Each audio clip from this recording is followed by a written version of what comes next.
Hey Revolutionaries, I'm excited to bring you this week's episode with Joe and Mike, the brothers Brusca, where we're talking about how to build assets online. Yeah, these guys, man, they're super cool.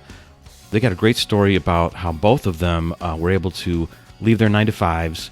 They started doing business online. They self-educated, started figuring some things out, have dabbled in many different business models online, and have been successful at many of them. And now they're even pivoting again and starting to kind of move into the coaching and selling courses and those types of things, trying to help others. And what's interesting about this, these guys are really transparent what they're doing. I love how they post their results and results of their students and such like that as well. But they talk about lifestyle, which I don't think I talk enough about on the podcast, honestly. And that's one of the things I'm really interested in, and one of the things that this whole digital revolution really gives all of us now are options for lifestyle.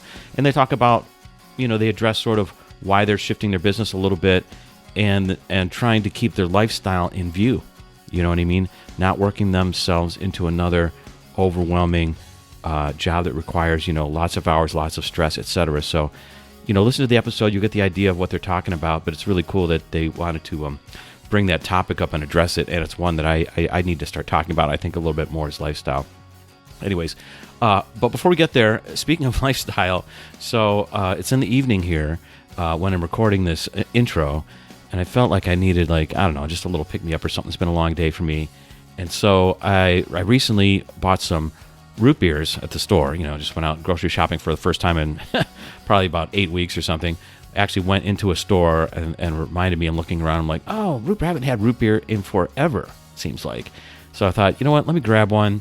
And so I grabbed good old-fashioned frosty root beer in the old glass bottles. And man, it is so good. I forgot how good root beer was. So that's my that's my update for this week. I really don't have anything, but I wanted to ask everyone out there, what type of root beer do you guys like? Do you like when what's your go-to root beer? What maybe did you drink as a kid? Or when's the last time you had root beer? What did you have? Was it A&W or Frosty, or there's some other classic brands out there. Let me know, because what I'm going to do is I took a picture of what I'm drinking tonight. I'm going to put it on the Facebook page. So facebook.com/Jim Jim's Reinvention Revolution podcast. And I'm going to try to figure out how to do a poll. So I'll put some choices down there, but I'd like to know what you guys are drinking these days. Or what the last root beer you had was. Just because it's so good. It just kind of gave me a little lift tonight when I was recording this stuff. And I'll try and throw it out on Twitter as well. And you can find me on Twitter at Jimium Group. So that's my handle on Twitter. And that's, of course, the name of my consulting company, JimiumGroup.com. If you're interested in those type of services, you can go there. But yeah, let's just have some fun, and let me know what you're drinking these days. I just thought it'd be fun to find out there about what everybody is up to. So that's all I got. So let's get to this week's episode with Joe and Mike. This episode of Jim's Reinvention Revolution is brought to you by MGS Graphics, a graphics production support firm delivering services to ad agencies, graphic designers, brand managers, retailers, and product manufacturers worldwide. MGS Graphics is not only reinventing, they are revolutionizing graphics production support. So how do they do it? Well, they free up your team to focus on big ideas while MGS Graphics handles the execution. Their skilled experts are ready to jump in when your project load spikes, so you can avoid the headaches and extra overhead cost of hiring new staff. Plus, you won't lose out on work opportunities because of delivery and production timelines. Did you know their skilled staff of professionals use the best and most widely used graphics software on the market? And when it comes to project management, MGS Graphics provides the highest level of customer service by assigning you a dedicated project manager. And they use the industry-leading project management software to ensure all communication, deadlines, and deliverables are met. This allows teams and clients to collaborate with each other in real time, no matter where you are around the world. Need more than just production? MGS Graphics also has a fully staffed creative team. Ask about their design services and agency partnerships. So, if you're looking for a partner to accelerate and support your business's growth, go to mgsgraphicspro.com mgsgraphics.com/JJRR for 15% off your first project. 15%? That is revolutionary. Go to mgsgraphicspro.com/JJRR. That's mgsgraphicspro.com/JJRR.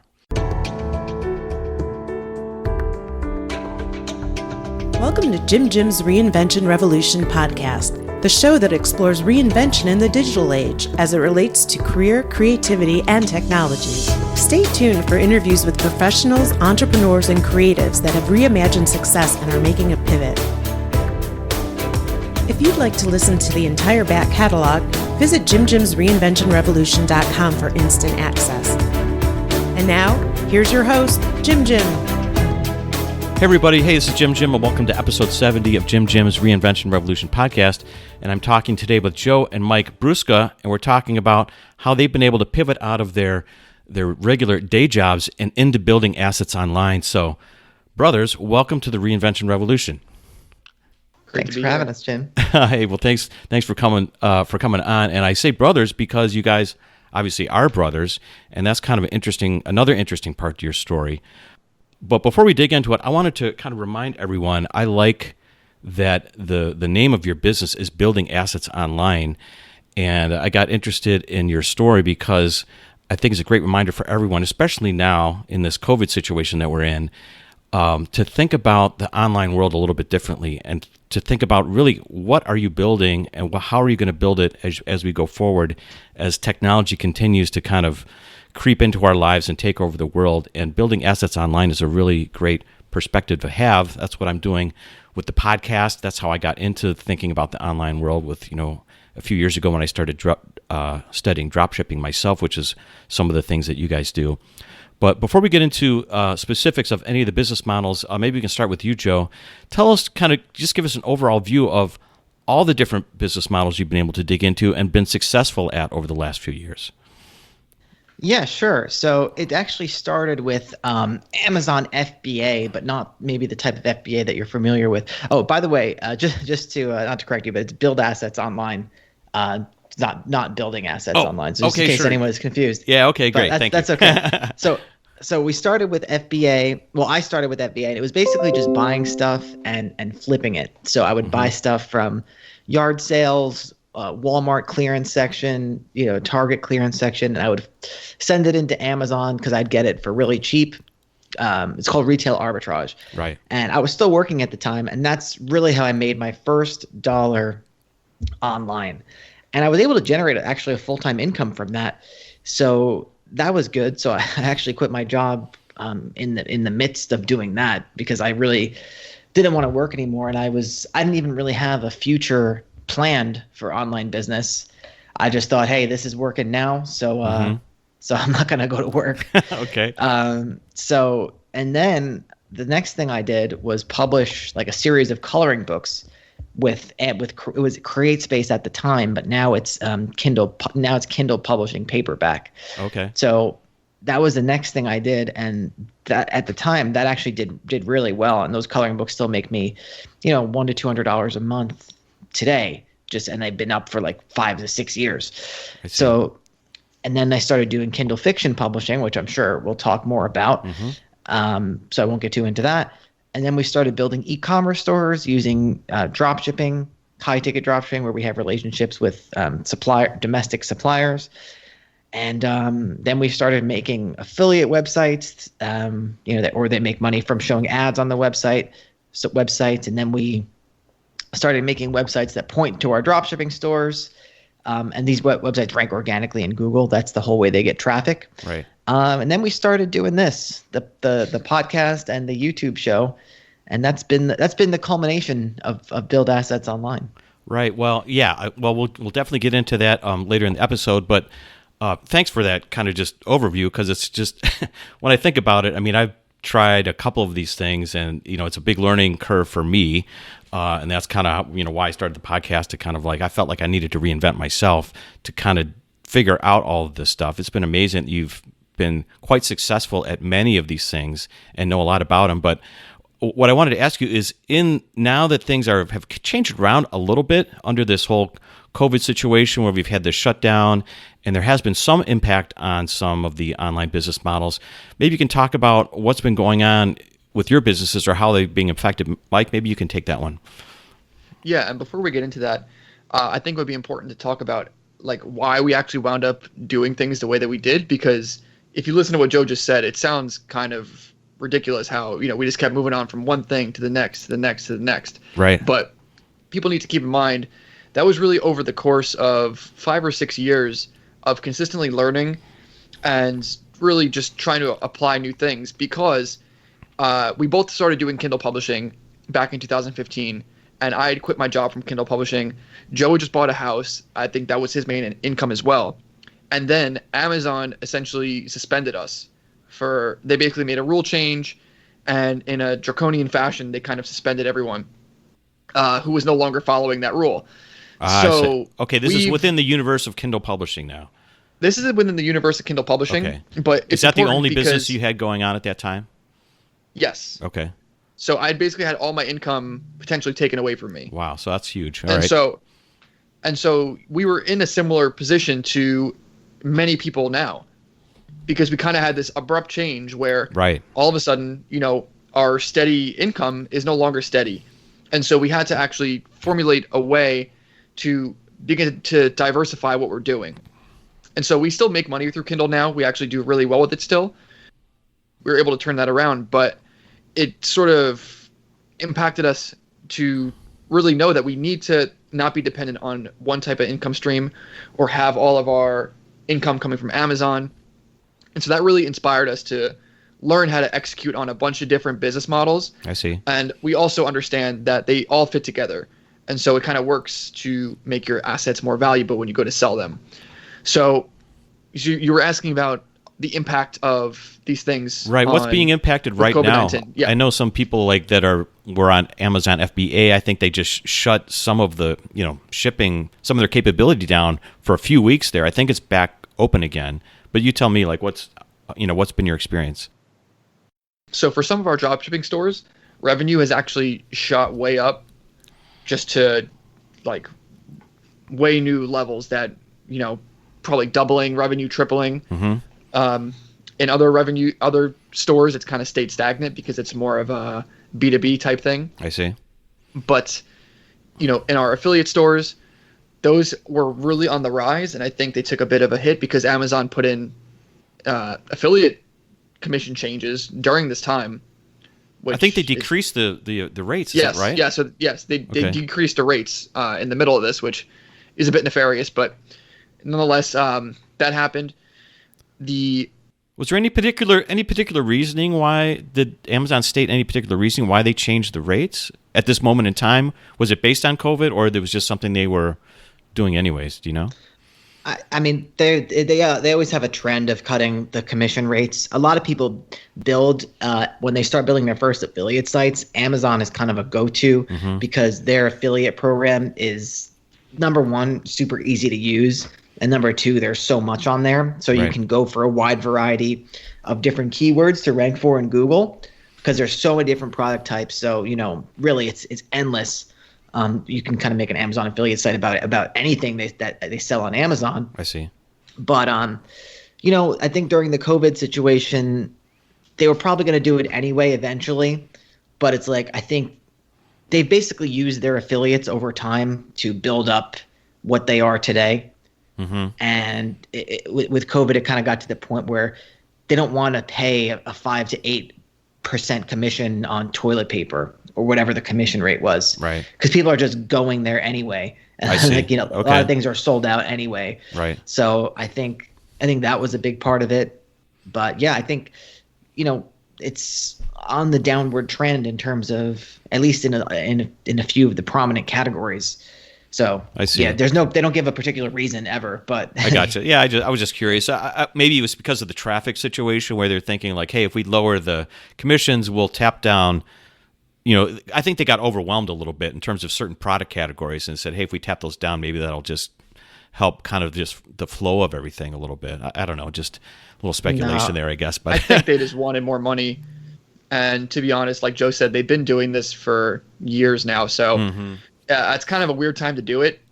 especially when people definitely, have a good portion of their income coming from Amazon Associates. But right, it goes back. We learned this lesson in 2016 that you cannot depend on Amazon for the majority, or not the majority, but all of your income. Right. Any particular platform, right? Well, Amazon in particular, because they basically have the right to do anything they want. Mm-hmm. And so if all your income is coming from Amazon, they can shut your account down for any reason. I have a friend who does FBA, and I don't know what his situation is with COVID, but before this, he was telling me how, he had a bunch of items shipped out from his warehouse, and they were mislabeled. So the trackings came in, or they didn't pull into the system, Amazon system. And so he got suspended. It was a huge mess. Right. And so he has all this inventory in Amazon. And what happens if they shut him down? Then he's really messed up. Right. So, yeah, Amazon in particular, because it's such a unifying thing that they're really in control. But something like Shopify, when you're doing dropshipping, a lot of people use Shopify, but sure. Shopify in reality has nothing to do with the method of dropshipping that we do. It's just a good platform to use. And so when we transitioned from just doing Kindle Publishing to doing dropshipping, we understood that they were not going to be the end all be all if they tried to crack down on us or if they made a change. Right. Because there's other platforms you can go to. There's other ways to get traffic to your stores. When you develop relationships with suppliers in the US or whatever country you're in, mm-hmm. those don't go away if Shopify, wants to cut you or something. Right, because you're in this at this point you figured out, you were like, hey, I think we need to keep building a larger brand or a larger flow rather than being tied down to one specific product that you found on Amazon that's ranking for a keyword, for example. Is that how you're thinking about it? I guess my question in thinking and looking, I guess, hearing about all the different business models that you've tried and you've been successful at is, do they all tie together under a single brand, or are they very just niche specific of, if I'm doing Kindle Publishing, I'm doing this type of niche. If I'm doing dropshipping, I'm doing that type of niche. Like, how do you think about it? The Kindle Publishing is definitely separate because we do like fiction books. Okay. And so we really do it because, we kind of came into it. We were able to make it work, and it never stopped earning money for us. Even after the suspension, we were kind of able to fix things, and we never stopped earning money, and we've been able to build it back up. I see. So we understand how to do that. Getting Kindle money is great. So there's no reason to stop doing it because it's so passive and it's so easy to do. But the main answer is no. So we'll make different niche down websites for mm-hmm. dropshipping, for our blog sites, and they're not necessarily associated. I see. But what you can do once you actually understand how all these things work together is you can do a dropshipping site and then have a blog site that ranks organically and drives traffic to the dropshipping site. Right. And now instead of two separate things, you can sell it kind of as one asset, and it's more valuable because you have multiple traffic sources. You have multiple ways of income because you can still sell things through affiliate, through the blog side of things. Right. You have the physical product, dropshipping side. And so it does tie in together at certain points if you wanted to. Right. And we do that. But it's not like but what he was basically saying is not everything we have is connected. Right. But we do have some assets that are connected to each other. We do have a blog that relates to the Kindle books that we put out as well. That helps drive traffic to that. Right. Yeah. Mm-hmm. Yeah. So yeah, we do that. It's not like, and that's part of the reason why we wanted to get into different business models, because once we understood, we had our dropshipping stores, and then once we understood that, hey, you can rank for product related keywords in Google, and we basically learned it under the guise of making an Amazon affiliate site. Mm-hmm. So once we learned that, we're just like, oh, let's just apply this to our e-commerce stores and keep more of the traffic and get a much higher sale and commission out of it. Again, it's not a commission; it's just right. Yeah, it makes sense. Yeah. Well, so let's dig into the Kindle Publishing a little bit, just because I don't know that much about it, and when I was looking at your guys' stuff online, it's kind of a curious way to I think approach doing anything. I think it's just kind of a good analogy of how to do a lot of online business where it's like, in the end, you end up being sort of the producer or the business person, and you're crafting this whole sort of production team to help you out to produce these assets. So how did you learn to do Kindle publishing, and maybe talk about specifically what the mechanics are? How do you produce a title online? Yeah, so Amazon does make it very simple for all the maybe negative things I've said, but really right. all you need to do, the process is basically entirely outsourced. And so what we do is we just study the market. Mm-hmm. So, you go into fiction, we do romance specifically because it's the most popular genre of Kindle by far. Okay. And so what you have is you have a massive readership of people that are just ravenous for more content. And so, what we do is we study the market. We have ghostwriters that make books for us. So we determine what the book is going to be. Mm-hmm. We kind of send them, a couple sentences as to what we want, the themes, all that. They make it. We send it to an editor. We have a cover designed. And then, you just kind of put it all together, throw it on Amazon. And at the same time, you're building a list of people who, are into that genre. And you can just, do some basic email marketing. You work with other authors. So that's really the business in a nutshell. And what's good is that you're able to tap into Amazon's website and their organic traffic. Mm-hmm. So as your readership grows, your email list grows, and then you can boost your rankings higher because you have, a bigger fan base. And so with the higher rankings, more people see it organically, and the cycle kind of just repeats itself. Right. So upward spiral at that point, right? Once you get some momentum going. It's definitely an exponential process. So that's interesting. So you just kind of look at the kind of the market data out there, and it's just informing like the themes of what people are interested in reading about, or the kind of the style of the story, or how much do you need to learn about the romance niche? Maybe I don't. Maybe I'm just judging you from the surface here, but I'm thinking that maybe you weren't so into romance novels like growing up as a kid. I'm not sure. You can correct me if I'm wrong, but yeah, I still don't really read the books I get back, but I get feedback from my list and stuff. So right. I assume it's okay. Right. But yeah, it's just about going on the marketplace and just noticing trends. Right. So, if you went on some top 100 lists for different genres, you can see like, all right, these covers have these particular elements to them. You can see that there's similarities in the titles. I see. Okay. And the reason that's happening is because readers want a particular thing. Mm-hmm. They enjoy specific content. And so the authors that can kind of dial in on that and give them the content that they want, it has much better conversion rates. It has much better read-throughs. Organically, it's going to do better. And so it rises in the ranks. Right. And so that's why you can really just study what's working and then just try and execute on that as much as possible. It's definitely something, it's a science and an art, I'd say. Yeah. Right. I think I can give the listeners maybe something that they can relate to, because I think you see this a lot on TV, what Mike is talking about. And this is interesting because I recently started watching a show, I'm kind of almost done with it, called Ozark. Okay, and right. It's basically about a kind of nerdy guy, and he ends up like somehow working for a Mexican drug cartel, and it's about his whole life. And in my opinion, the creators of that show, they adopted a lot of premises from like Breaking Bad, because Walter White, he's kind of a nerdy guy.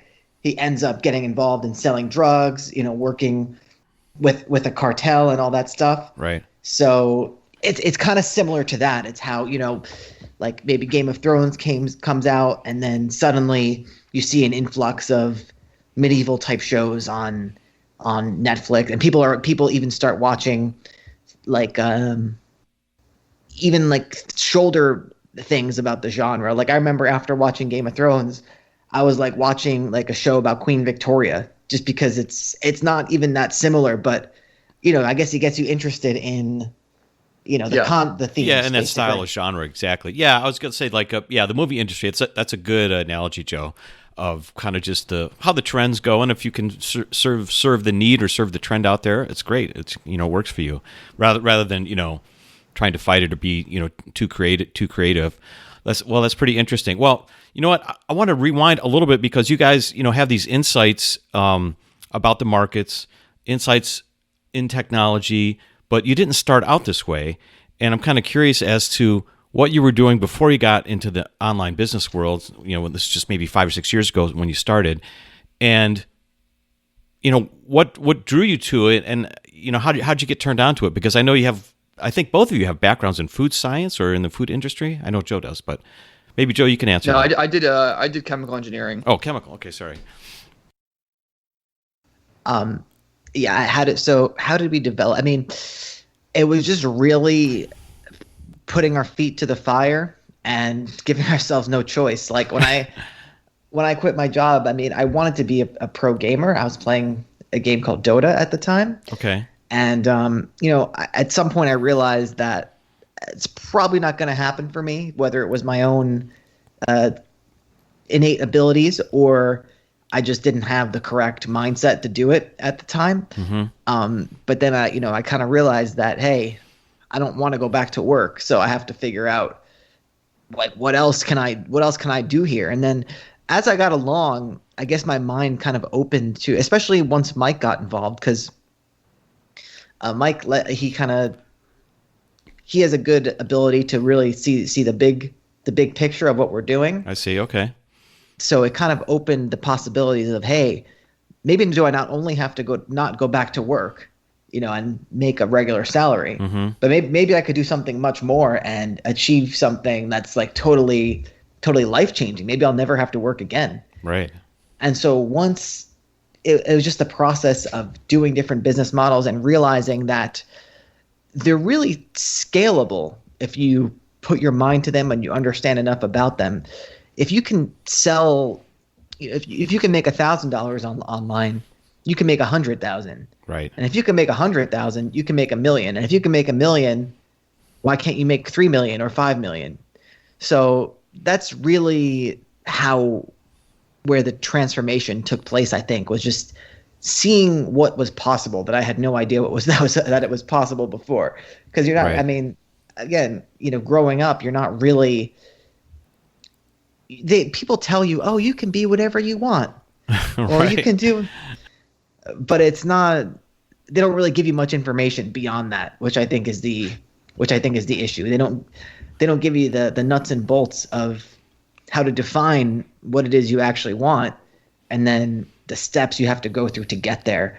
And right. I think online is a great online business is a great facilitator of that, because it's so fast. You can do something and get pretty much instant feedback on what you're doing, in some cases, at least much faster than a physical location. Right. Well, you said I think one of the key words that you said there was scalability, and that's what's really interesting about the internet now that we're all interconnected. It's this new connection economy.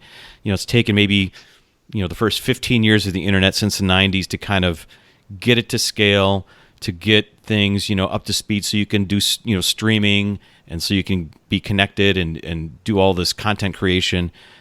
And now there's a few billion people online, so the scalability has happened, and I think that's what we're seeing now, and that's what's pretty fascinating about it.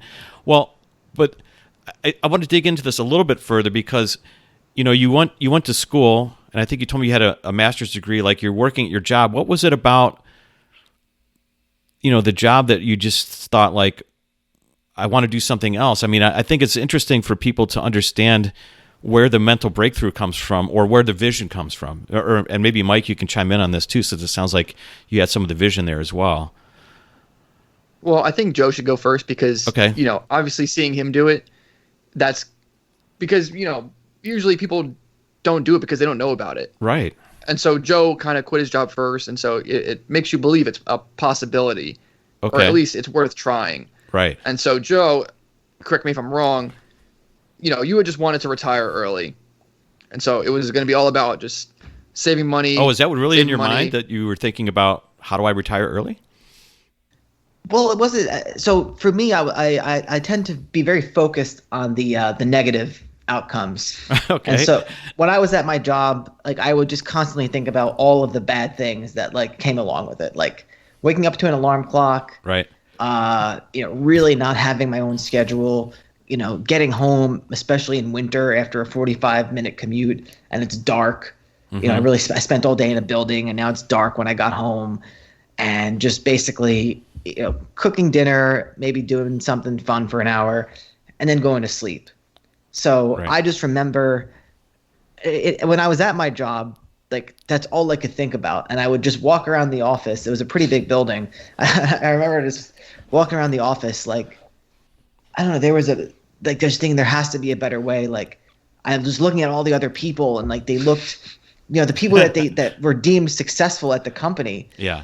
Like that were there for like 30 or 40 years or in the industry for 30 or 40 years. I was like, oh man, like, is that going to be me in 30 or 40 years? Like it just didn't look like a good outcome for me. Yeah. And so I was constantly focused on that. And so that's what really drove me to get that first online venture off the ground. Like everyone around me was telling me, oh, what are you doing? Like, that's not going to, like, you're just going to go to, retail. And I remember I was with my friend. Yeah. I had a friend at work who was in a very similar boat to me, and he wanted to quit as well. But, I would take him out and be like, look, man, I'm going to go try this new thing. I'm going to try and I'm going to Walgreens on my lunch break. I'm going to see if I can find something to sell. Right. Right. And he would just walk around the store and be like, I don't know, man. Like, is this really gonna work? Right. And so, I mean, I guess I just wanted it more than him because I really wanted it. I've always valued my free time and being able to do whatever I want as one of the top priorities. Like I hate having obligations. Right. So, right. Well, that's interesting, and it speaks to me. That's why I wanted to kind of just get your take on it. When I got out of school, I was engineering guy, and I really loved working like my first few years. I worked for General Motors when I got out of school. I'm learning about all these new technologies and stuff. But yeah, after a few years, I think you start to look around and start looking at the people differently, just exactly like you said, like, so now that I'm here, it's been, year 3 or 4, and you start doing that equation in your head, like, is this the kind of crowd I want to hang out with? Is this who I want to be? Like looking at the responsibilities and how much time it impacts on your life. Even though I really loved what I was doing, I loved learning all the technologies, but you're thinking like, maybe there's, this isn't the only thing that's available. Certainly that's the case these days. Back when the internet was just getting started, I mean, I started working in the early 90s.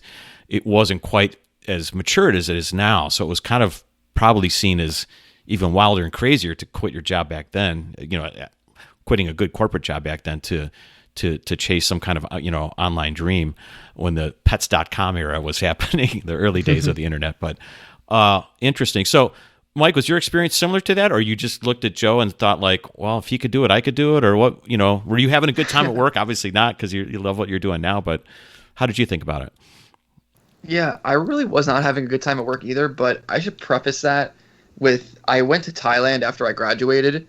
Oh, interesting. Okay. Before I started work. Mm-hmm. And so that kind of changed my perspective on things because, you go there and you see people that do online business as well. And they have remote jobs and they're kind of just able to be free and travel and do all that. And so seeing that and going back to my job, that was kind of in my head the whole time. Like, all right, I get 2 weeks of vacation.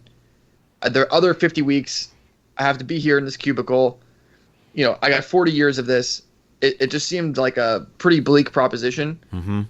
And so seeing that Joe had quit his job and was, able to make that work, then I had it in my head, okay, I want to try this as well. Right. And so that's when, I started experimenting with things, and then I found Kindle Publishing, and then seeing that worked, Joe was doing the retail arbitrage stuff, but it was such a heavy investment that he kind of decided to move over to Kindle, because that's really why we think Kindle is the best Amazon business model, is because Amazon actually, they need their publishers. Right. They don't really need their affiliates anymore. But I see. Okay. Compared to FBA, mm-hmm. you have to invest, tens of thousands or even hundreds of thousands into inventory, and you need to keep replenishing it. And so you have that whole logistical side of it. With Kindle, it's a digital piece of content mm-hmm. that's unlimited inventory, no restocking. Once you make profit on it, you make just infinite returns. Right. So it just makes a lot more logical sense. So yeah, that's why we kind of migrated over to doing that. I just wanted to be able to quit my job and go to Thailand, travel around, whatever. Right. But, you kind of get bored of that. And, again, we realized like there was a much bigger opportunity ahead of us with actually learning how to do all these things and how they fit together. And that, having a job where you make $100,000, well, I can get $100,000 by having a website that makes $3,000 a month, because you can sell it for 2 to 4 times its yearly profits. Right. Well, and so okay. Here's a point I'm glad you touched on this, Mike. I was just going to ask you about it because in the context of doing all these different business models, there's this other aspect of when you build assets online that you can flip and sell these separate businesses, right?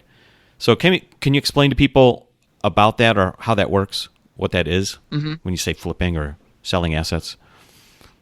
So what a lot of people don't know is that when you create a website like this, whether it's a Kindle Publishing business or a dropshipping site done the right way, or a affiliate blog site, that there's actually a marketplace for this. There's actually brokers who are experts at selling these online assets.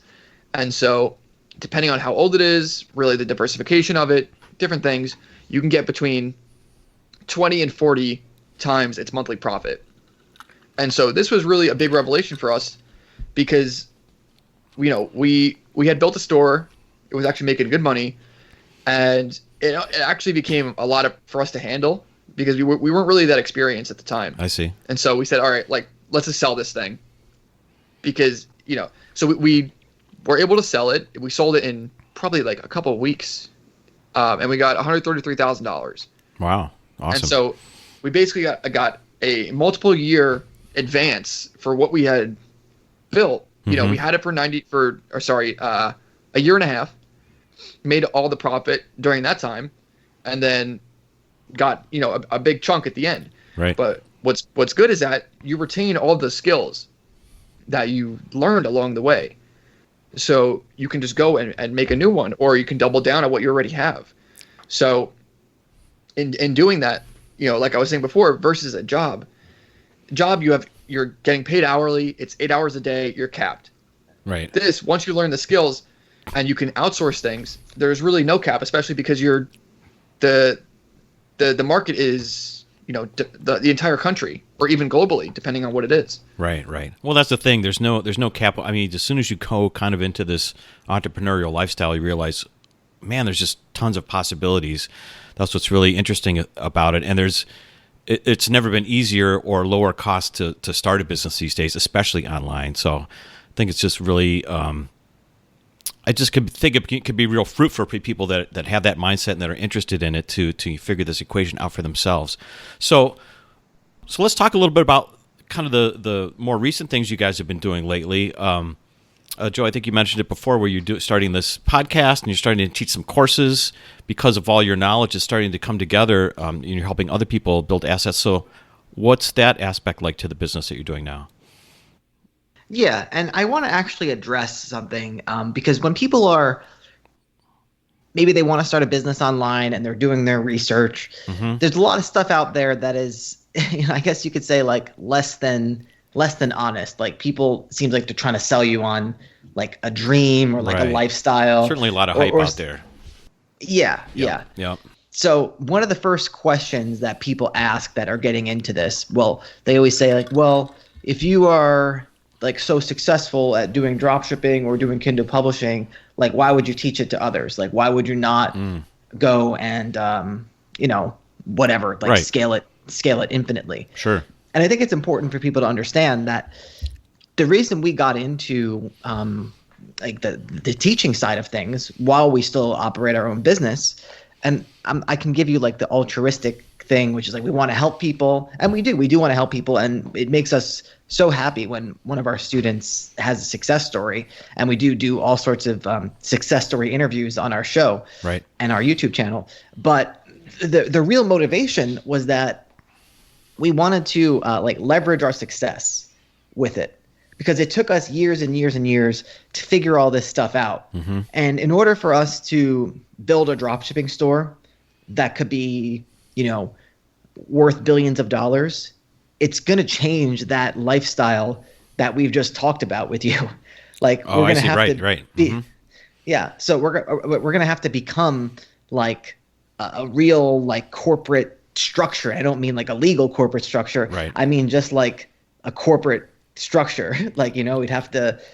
Okay, this is a great point, Joe, and I appreciate you guys are so super transparent with what you're doing, and I love this. That's kind of I think why we connected when I first got a chance to talk to you. Is that I don't think people understand the lifestyle aspect.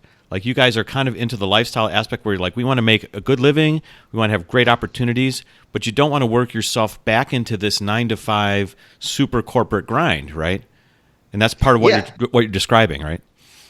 Yeah, exactly. And so it's better for us in many ways to run our businesses at a rate at which we, enjoy doing them. Right. But then also teach people and leverage that success. And so it kind of like really increases your income but you still can run the businesses the way you like them. Right. And because we've been doing it, it's so easy for us to just talk about it, and it's kind of fun to talk about it as well. So yeah, that's really the way that I view it. But I wanted to put that out there because a lot of people might not understand that. Like once you get to the position where you're actually doing it, people that are inexperienced, I think they have that mindset where it's like, why would you talk about this like as if it's some sort of secret or whatever, when it's not a secret. It's just right. That's right. Something we've worked at over time and like learned all these different tactics and executed on them and put together systems to get content created, handle our customer service. It's just things that we've built on. So it's not like a secret that, that people in the same way people think. Right. So what we have going on is, we just teach people a lot of the stuff that we've talked about. We have a dropshipping course called Instant E-commerce Asset, mm-hmm. where we it's laid out so you can go from zero to a course you can sell. A store that you could sell, not a course. Right. And then we have our Kindle Publishing course, Passive Publishing Profits, where we just lay out, step by step. If you want to build a Kindle business the same way we do it, here are the steps. Follow the steps, and if you execute on them, there's a good likelihood you're going to be successful. And we also have our Elite Fleet membership, which is where. So what we wanted to do is, when you get into buying online education packages, mm-hmm. a lot of times there's like a Facebook group or like a secret mastermind that's marketed with that. And what you find in these groups is that it's just all people that are not experienced. Like all the new people will be asking all the questions, where all the successful people are not going to be bothered, participating in the group.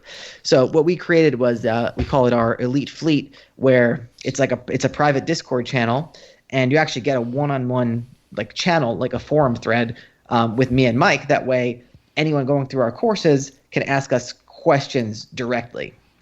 I see. So yeah, that's what we got going on. We're also launching a free get your blog off the ground course, the Build Assets online blog blast off, which should be. I love that. It's a tongue twister. Yeah. We like to use alliteration in our when we name things. That's really cool. So Well, great. Well, we got a few more minutes on the podcast before we get out of here. There's always a couple of questions, kind of more pointed questions about technology and vision that I'd like to ask people. And one is, in regards to technology, how do you guys think about this in terms of, obviously you dove into the online world, you're figuring all this stuff out, but it can be overwhelming for people at times. And it's, it's like hard to kind of just go after that, one more business model and to figure it all out. How do you guys keep your mind open to learning new things and to continue to look at the technologies? Well, Joe and I have a rule that we don't move on to something else until we've figured out the thing that we're already doing. And so, it does sound kind of overwhelming when we talk about now we're doing this, now we're doing that. Right. And it may seem like we're almost doing things simultaneously. But in reality, we learn things in a very step-by-step fashion. So we didn't start doing SEO stuff until we already had the dropshipping thing basically figured out. So that's what we tell people. You need to do one thing at a time. You need to do things very step by step. And like, I mean that so seriously. You should not even be worried about something that's 3 steps ahead, because you're going to psych yourself out. We see it every day. Right. People are concerned about what's going to happen, down the line if I do this or if I do this. It doesn't matter. You're going to answer your own questions eventually. It may not even be a concern. And so that is the key to not getting overwhelmed, is just do the next thing in front of you. And then when you're done with that, now you can think about what's the next thing after that. So it's, over time, it adds up way more than you thought possible, but it just, you have to do it one thing at a time. Yeah, no, I think it's good advice, and I know that I've been there. Like when I first started looking into this stuff, I was super overwhelmed. I was like, I will never be able to figure this out. I don't know what's going on. There's too many new terms, too many applications. I don't even know how to save all my passwords. I mean, there was so much stuff for me to learn that it was really a challenge. But yeah, step by step, the more I learn, the more I'm getting a handle on it. And I think that's good advice for people to listen to. Joe, do you think about it the same way? How you give that same advice, or how do you feel when you're diving into new things? That's exactly how I think about it. It's a good thing we share that philosophy, because that's exactly how I think about it. But to add to that, it's important that you just don't do too many things at once, and don't bite off more than you can chew. I think that's another thing that people, they go down the wrong path, rather than it's called shiny object syndrome. I'm sure you've heard of it. Oh, but for sure. It's a thing that rings true. Yeah, and maybe it's kind of figuring out yourself a little bit. I mean, there's a lot of self-discovery in getting to know yourself when you dive into entrepreneurship, when you dive into starting your own business. How do you guys maybe think about that in terms of like, sometimes I kind of couch it in terms of like, a reinvention revelation. Like as you've decided to pivot and do this completely different thing, obviously you weren't looking to do because you went to school and you were in this corporate world. As you pivoted, maybe you can, share like a reinvention revelation about yourself or about business in general that you've discovered along the way. Yeah, I really think doing online business forces you to focus on all aspects of yourself. And so, doing all these things over time, it does kind of, you need to reinvent yourself, because coming from the regular conditioning of working a job that, you may wake up one day hungover, you really have nothing left in the tank, but you go to the job and you kind of just, stumble your way through it. Right. You don't have that luxury with online business, because you're the one that needs to provide for yourself. It's almost like being in the wild. You need to learn how to feed yourself. And so it forces you to be more on top of your mental game, more on top of your own self-discipline. So that's really the main takeaway. And I think, it's kind of a paradox, because on one end, you need to be able to kind of show up every day and be focused and do all these things. But at the same time, it does give you the freedom to say, I'm not going to do anything for a month. Right. And so that's, you show up every day so that you have the freedom to not do things if you don't want to. You know what? I like what you just said there. You really took me back to my corporate days when you could really kind of show up to work sometimes really checked out, but you just have to go through the motions, because that was the expectation of, I have to be in it, 8 o'clock in the morning again. I just have to keep doing this day in, day out, whether you really are feeling like doing it that day or not. That's kind of just what the requirement is of that type of environment. But also, it comes back to you. It's on you. Like nothing's going to happen in your business if you don't decide to make it happen, So pretty interesting. Joe, how do you think about it? I think managing your mental energy is also really, really important, and understanding how much you can put out and where your limits are. So you'll start to understand that maybe 4 to 6 hours a day when you'll have your maximum capacity to actually get things done that are going to help your business. But beyond that, you might be less focused, and it's going to be diminishing returns. So you have to make that decision. Am I going to do things where maybe I'm going to get 50% of the output, 30% of the output after that peak window every day to get those that 30% extra. And over time, that 30 to 50% extra can add up week over week over week. But yeah, it's just important to really manage your mental energy and to stay focused on the things that are actually going to matter. Because there are a lot of things that you could be doing in your business. Sure, a ton. And not all of them matter. So there's some of them, maybe they matter, maybe they'll make a 0.2% difference. Right. You know, maybe like tweaking your logo or something like that. Right. I mean, that could be very important, but you know, there's always maybe if you have a horrible logo, like I'm not saying that that's not important. Right. What I'm saying it's is that that 80-20 rule, you know, like you have to evaluate what is important. What's the most important thing this week that I have to get done that's going to have the biggest impact? Right. Yeah. For a lot of times changing your logo isn't that, but you know, you hear people, especially when we work with so many students, they're like, yeah, I spent 8 hours changing the fonts on my store and tweaking, you know, like these little things that just are not going to be the main things that are going to get you sales or profit. Right. But to add to that, you know, it's important to recognize when those things do come into play, because that might get you, hey, maybe it'll increase your conversion rate by 0.1%. So if your store already has a lot of traffic, then you might want to spend some time into investing in the little things, because at that point, the little things are going to give you some big returns. Right. But if your store doesn't have any traffic and any sales, you got to focus on getting the traffic there and start getting some leads.